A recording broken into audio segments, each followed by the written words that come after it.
pebbles. Honestly. Honestly, it is. Look at it. At least it's got some sort of geometric pattern. Look, it's black and white and grey with these beautiful lines. It's got something more. Happiness, 1 to 5, 3. What emotion do you feel from a lamp? Okay. Look at that, please. Let's look at it. I'm not very good at it. 1 to 10. So 1 to 10. What emotion do you feel? Disgust, 1 to 10. Did I pass or fail? You scored slightly lower on the faces. Slightly? 65? Yeah. That's being kind. How can there be a right and wrong answer to emotion? Surprisingly, considering we've picked some real high flyers, none of our 7 scored above average. Even Bonnie. She did do well at understanding people, but less well at understanding herself. Oh, I'm slightly under in managing myself. That's probably true, because I'm very other orientated. Okay. So yeah, that's probably true. I'm really Is this test revealing something real about Bonnie, or anyone else? Jack Mayer claims it is, the emotional equivalent of an IQ, an EIQ. These high EIQ people avoid problem relationships. They are less likely to get into fights or arguments with other people. They're likely to have a lot of objects, what we call objects of attachment around their house. Pictures of friends and relatives, letters from friends and relatives, and other displays of relationships and connections. They're highly connected people. High EIQ people are able to track social situations as they move and change, whereas the low EIQ people get taken by surprise by what people do. On this test, Bonnie came 3rd. Seth came 2nd.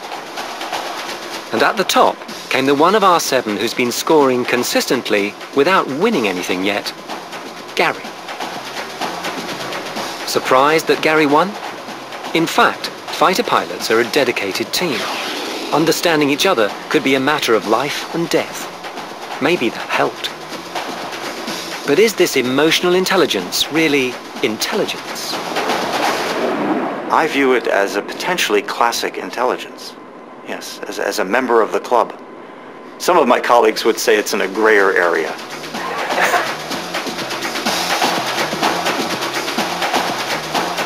Adding up the results so far, it's our specialists, Stella and Susan, who are lagging behind.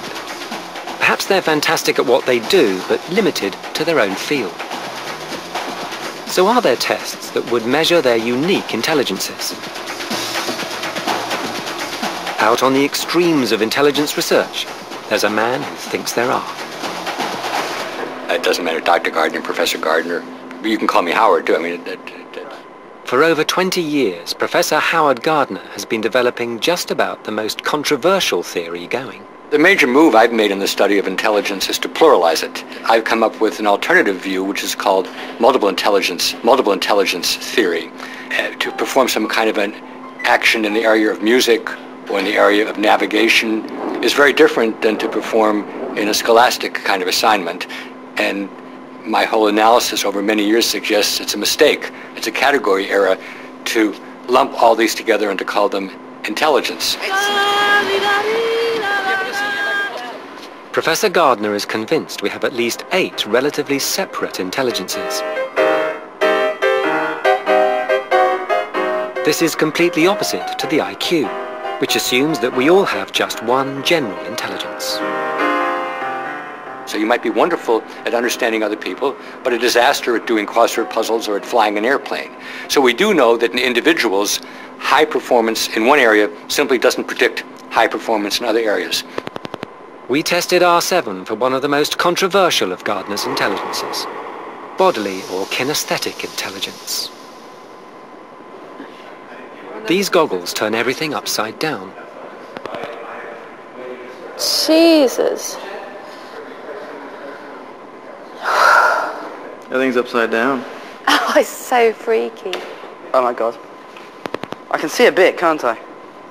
They must move the place setting from one table to another, pour a glass of water, then bounce the ball and put it through the hoop, all against the clock.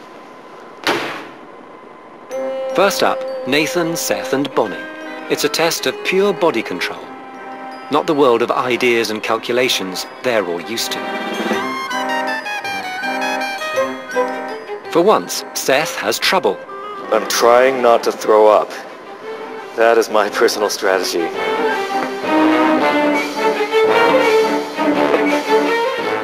Bonnie's on the wrong track. I bumped into something. I don't know what I bumped into, but anyway.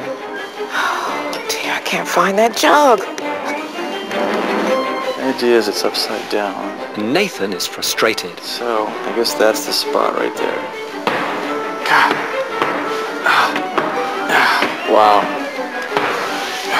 Yeah, I don't know. I don't think I can get this one. Oh, wow. Really not your forte. Next, Gary, a pilot, and Alex, a pianist. The test should suit them better. It sounds actually quite easy. Was that enough? But Gary's ball control lets him down.